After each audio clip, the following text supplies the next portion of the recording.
तो सुग्रीव ने जब वानर सेना को सीता के खोज के लिए समस्त पृथ्वी को खोजने के लिए कहा, चारों दिशा में ग्रुप बना बना करके भेजा, तो वहाँ से लेकर के आप जैसे पूरब अगर किसी को भेजा तो यहाँ से लेकर पूरब लास्ट सीमा तक एक एक स्थान का परिचय देते हुए सुग्रीव भेजा। उत्तर भेजा तो एक एक स्थान का परिचय देते हुए, ऐसे ही पूर्व पश्चिम उत्तर दक्षिण चारों दिशाओं में भेजने वाले वानर सेना को एक एक स्थान का परिचय बताते हुए भेजा कि उसके बाद फला जगह मिलेगा, उसके बाद फला जगह मिलेगा, उसके बाद ये जगह मिलेगा, सब जगह तुमको ढूंढना है। तो जब सब वानर सेना चला गया, उसके बाद प्रभु श्री राम को ये बात बड़ा कुछ अजनबी सा लगा कि सुग्रीव को इतने पूरे भूमंडल का परिचय कैसे है। तब की कहानी सुनने के लिए वीडियो के अंत तक बने रहिए।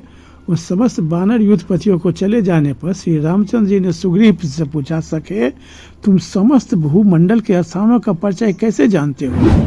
तब सुग्रीव ने विदित होकर श्री रामचंद्र जी से कहा, भगवान मैं सब कुछ विस्तार के साथ बता रहा हूँ, मेरी बातें सुनिए। जब बाली को दुंदुभी ने ललकारा और दुंदुभी के मारने के लिए जब वानर गया बाली, तो उसके साथ हम भी गए थे। वह गुफा में छिप रहा, और जब गुफा में छिप रहा उसके बाद जब वो नहीं निकला तो मैं समझा कि ये बाली तो मारा गया। अब बाली को मरा हुआ समझ करके हम गुफा के मुंह पर में 1 साल के बाद एक पत्थर का टुकड़ा रख करके वहाँ से चले आए, और तब हम अपने राजमहल में आराम से रहने लगे। यहाँ आने के बाद हमको सभी मंत्रियों ने सब मिलकर हमको राजा बना दिया किष्किंधा का, तो हम आराम से ज़िंदगी बिताने लगे। तो कुछ दिन के बाद बाली वहाँ से किसी तरह से निकल करके जिंदा लौट करके आ गया। तो जहाँ कि हम अपने भाई को देखे तो हम तुरंत राज उनके चरणों में समर्पित करने गए कि भैया हम तो ऐसे समझ लिए थे कि आप शायद मर गए, इसीलिए हम यहाँ लौट आए 1 साल के बाद, और हमको ये सब लोग मिल करके राजा बना दिए कि राजा विहीन राज्य ठीक नहीं होता है। तो बाली कुछ सुनने के लिए तैयार नहीं हुआ, हमको मारने के लिए खदेड़ा। जब बाली हमको जान मारने के लिए खदेड़ा, उसके बाद वहाँ से हम भागे। तो बाली मेरे पीछे लगा रहा और मैं जोर जोर से भागता रहा। इसी समय मैंने विभिन्न नदियों, वनों और नगरों को देखते हुए सारी पृथ्वी को गाय की खुरी की भांति मानकर उसकी परिक्रमा कर डाली। भागते समय मुझे यह पृथ्वी एक सामान्य छोटा सा आकार का दिखाई दिया था।